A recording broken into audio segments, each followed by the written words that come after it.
singing. He's keeping track of the time. It's a 40-minute drive to the airport from their house outside Houston.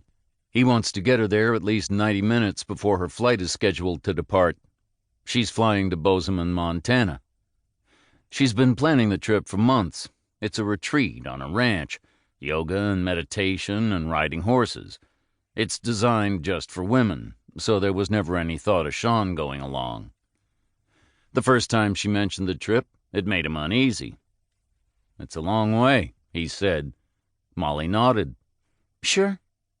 "There must be yoga retreats in Texas." "There must be." "But you don't want one of those."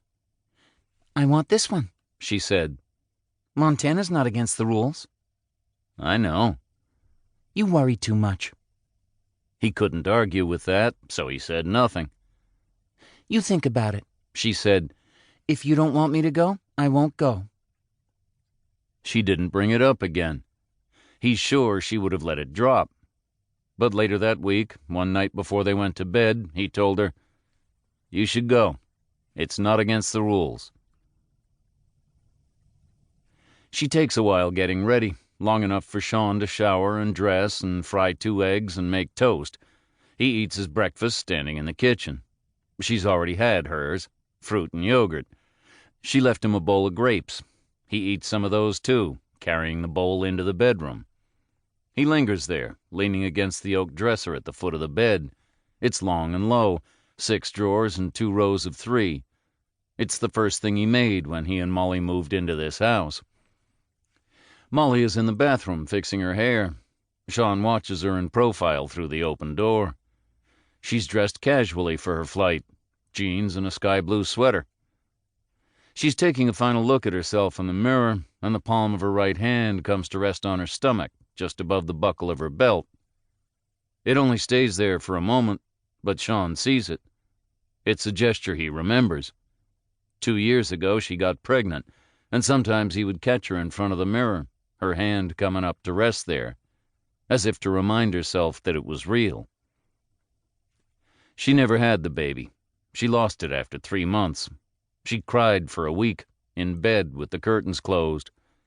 He didn't know what to do, so he brought her meals she didn't eat and stroked her hair and said things he thought would be soothing. Eventually, the crying passed. Now he wonders if she's pregnant again. They haven't been trying, but they haven't been not trying. And if she is, he wonders if she'll tell him or if she'll want to wait. She turns her head and catches him watching her. Her lips part as if she might say something, but she doesn't. She's quiet on the drive to the airport. The traffic is mild.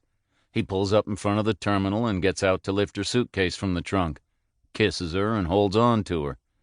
She draws back to look into his eyes, and he can see that she knows what he's thinking. "Let's not get ahead of ourselves," she says softly. He keeps hold of her a little longer. Okay. He watches her walk in, the suitcase trailing behind her. The glass doors slide open to admit her, and close again when she's gone through.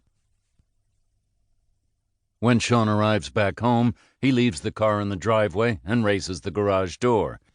The garage is designed to hold 2 vehicles, but half of it is given over to his workshop.